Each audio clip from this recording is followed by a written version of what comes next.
Hola, ¿cómo les va? Tengan todos muy, pero muy buenas noches. A mí me gusta hacer el programa a esta hora. No sé, como que me parece más íntimo.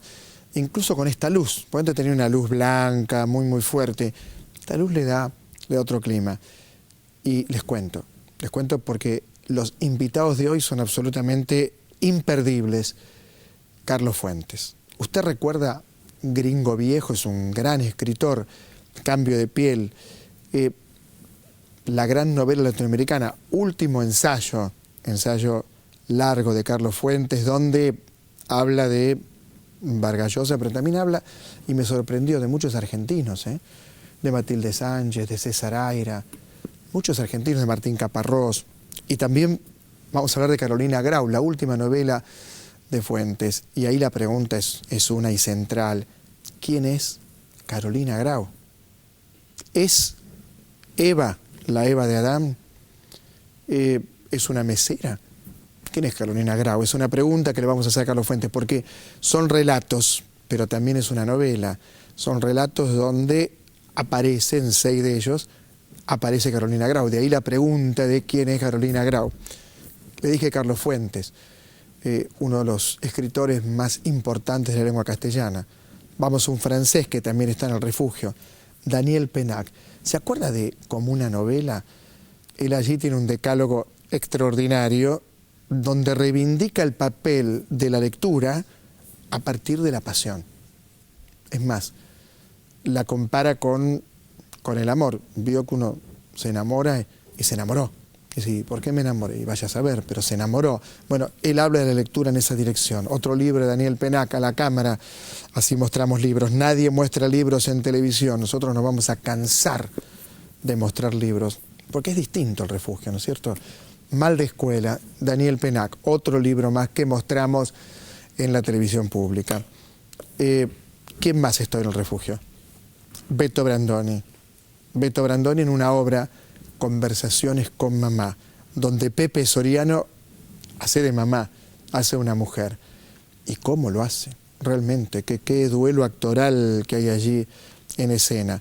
Luis Ortega, uno de los cineastas más extraños de la cinematografía argentina, con un estilo muy distinto. Usted quizás recuerde Monobloc, por ejemplo, o Caja Negra. ¿Qué película Caja Negra? Bueno, y vi una película, se la cuento, se estrenó el jueves, no la voy a contar la película, ¿no? Si no me matan. La separación, una película iraní. Y se dice, para mí equivocadamente, que el cine iraní es aburrido. Esta película no tiene nada de aburrida. Dura 123 minutos. Y además de excelentes actores, una película de Asghar Farhadi. De lo que habla, en mi opinión, más que de una separación que está presente, ahí está la hija de este matrimonio, de cómo un sistema de ideas, un régimen, en este caso el iraní, impacta en la subjetividad de cada uno de los habitantes de un país, cómo modifica sus conductas, cómo lentamente, y quizás sin que lo perciban siquiera, van convirtiéndose en parte de ese sistema de ideas y en parte de ese régimen.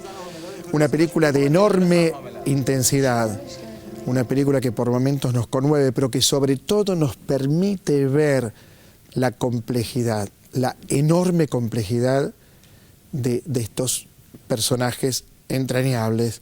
La enfermedad también está presente en la película. El abuelo padece un Alzheimer muy avanzado y el hijo quiere quedarse con el abuelo y la mujer del hijo quiere irse del país, y lo que se plantea entonces es el divorcio. No hay otra alternativa, pero no es una película que hable estrictamente del divorcio, va mucho más allá y se la estoy recomendando, por supuesto, en el refugio. Vamos a ver a Carlos Fuentes en Buenos Aires. Escuche lo que dice, preste mucha atención. Carlos Fuentes en la televisión pública.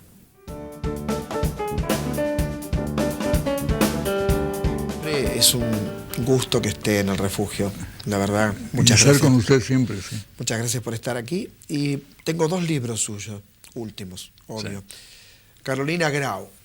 Y es interesante porque alguien que está mirando televisión ahora puede creer que son cuentos. y son cuentos, pero también es un relato donde Carolina Grau aparece y desaparece. Podría ser Eva, de la Eva de Adán y Eva, podría ser una princesa indígena. ¿Quién será Una Carolina? mesera. Una mesera. Una mujer de ciencia que viaja a Italia. Es muchas cosas. Es Carolina Grau, pero es muchas cosas. La mujer es muchas cosas. Quería tener una heroína que fuese múltiple y que le diera al libro una sensación de unidad a pesar de la diferencia entre los cuentos. Es decir, que usted diría que es un libro de cuentos. No, yo diría que es un cuento novela o novela cuento, si quiere usted. Es el libro de Carolina Grau.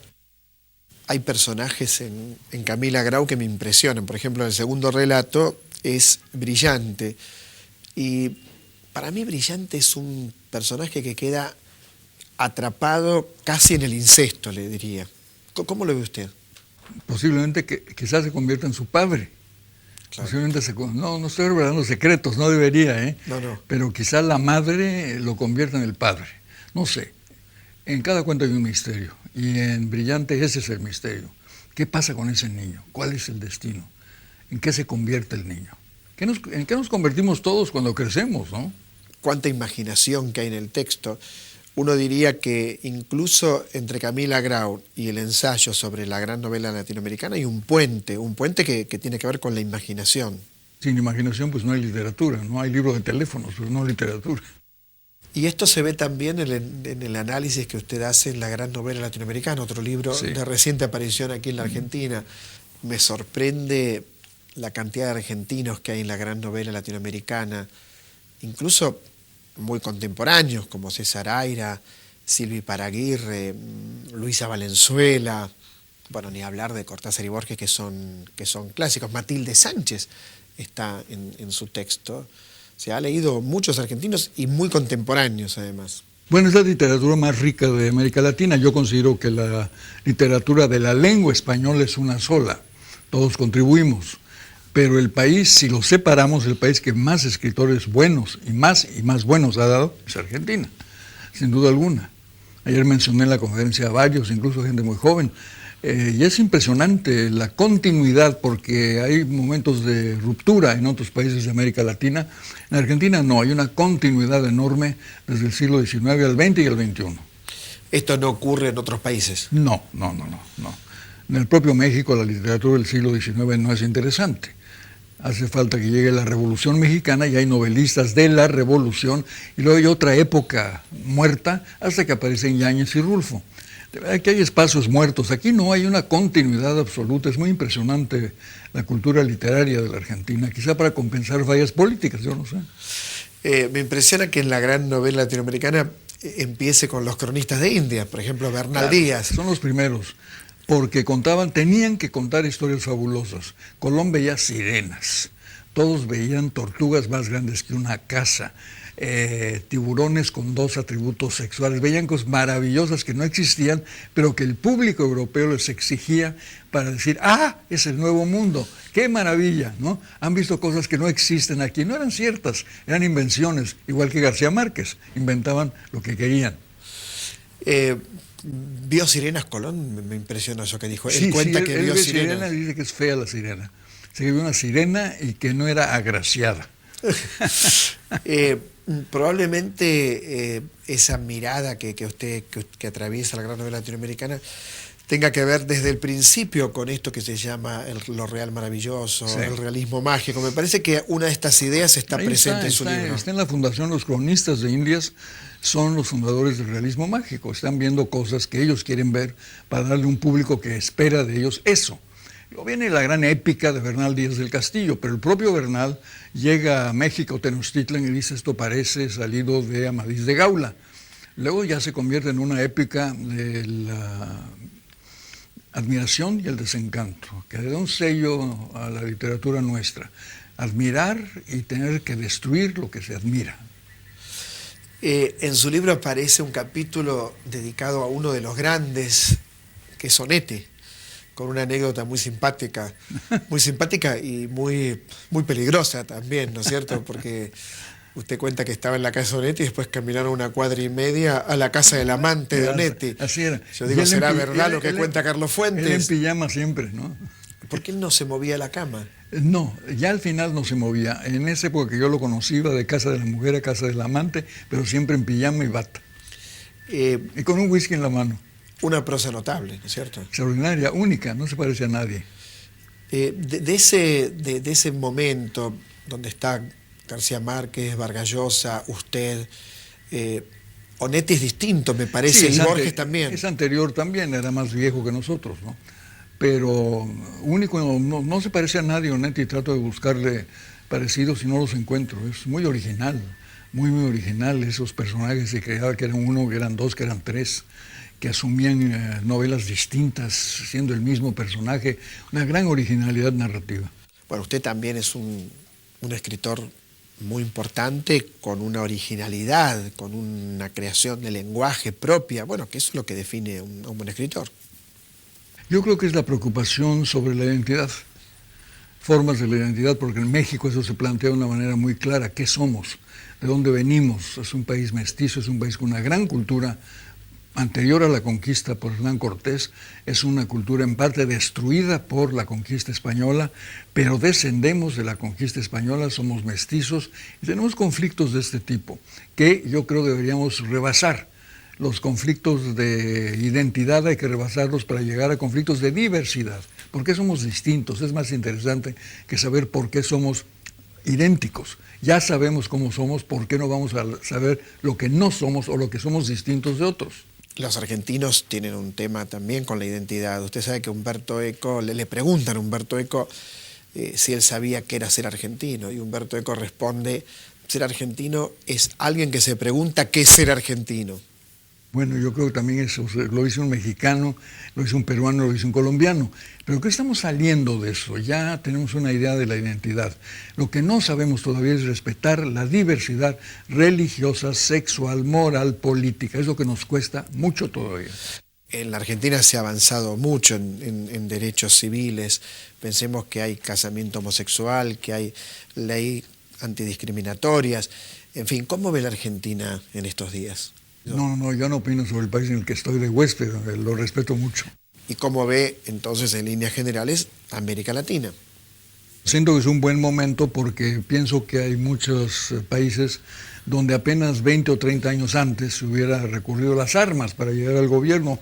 Creo que esto ha terminado y que tenemos gobiernos más o menos democráticos, algunos más plenamente democráticos que otros. Otros tratan de encaminarse a la democracia. Hay una sola excepción de una dictadura plena, que es Cuba. Pero fuera de eso, ni la propia Venezuela con Chávez puede eliminar ciertas libertades ciudadanas. Y creo que vamos camino rumbo a una democracia muy nuestra, una democracia que asuma nuestras contradicciones, que asuma nuestros problemas.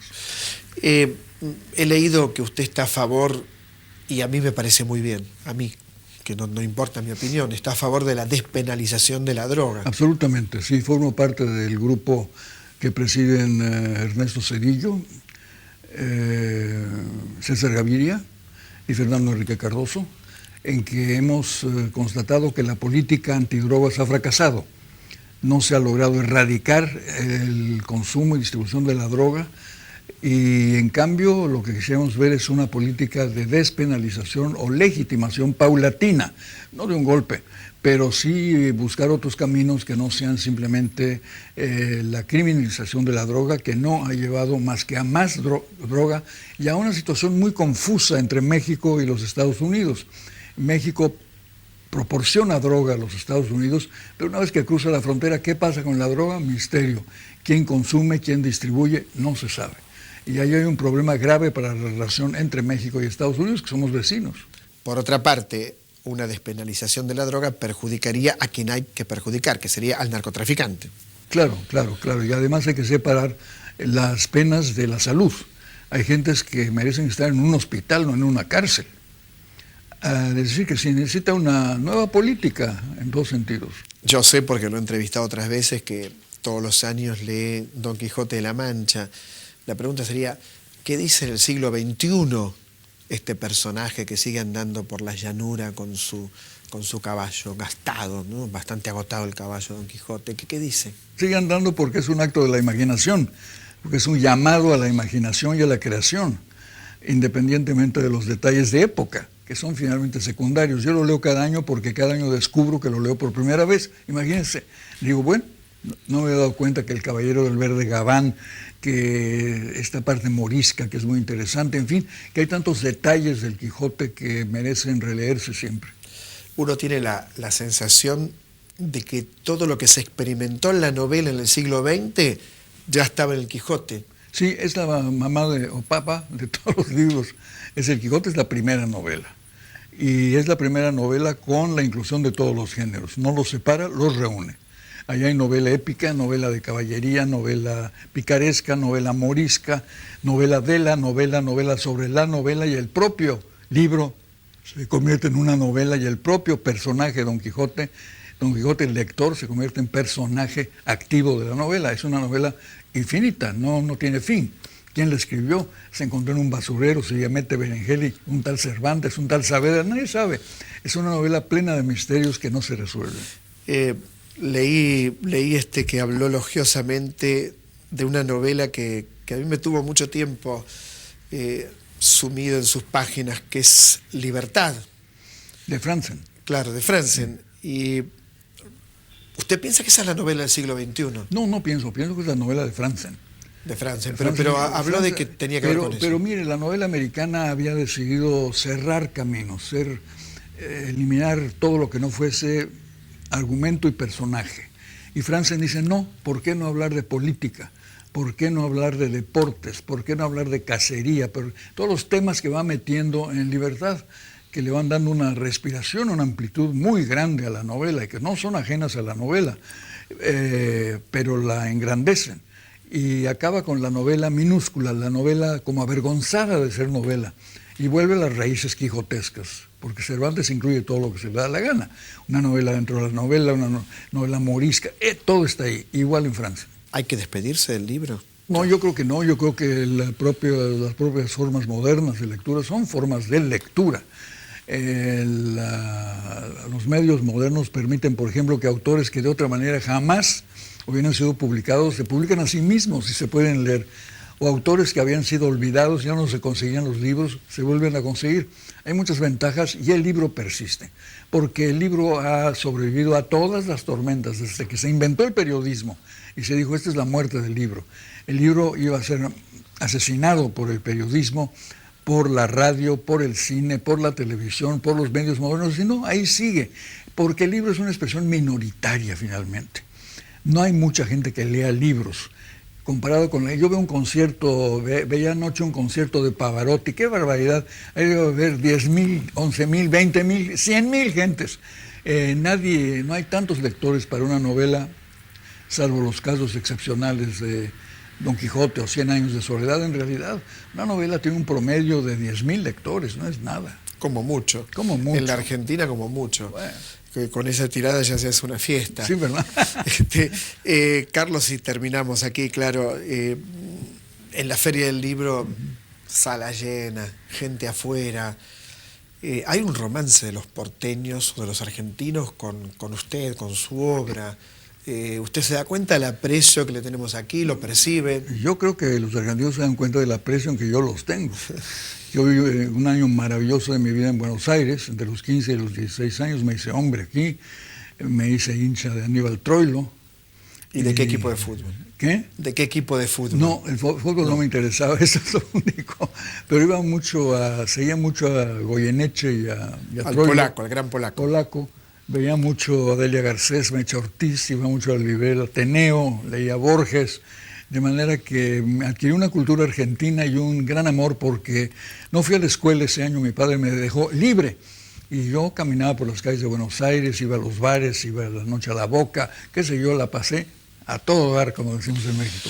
Carlos Fuentes, muchas gracias. Muchas gracias. Muchas gracias. Y a usted le digo el placer de tener a uno de los grandes escritores de nuestra lengua en el Refugio y en la televisión pública. Enseguida regresamos.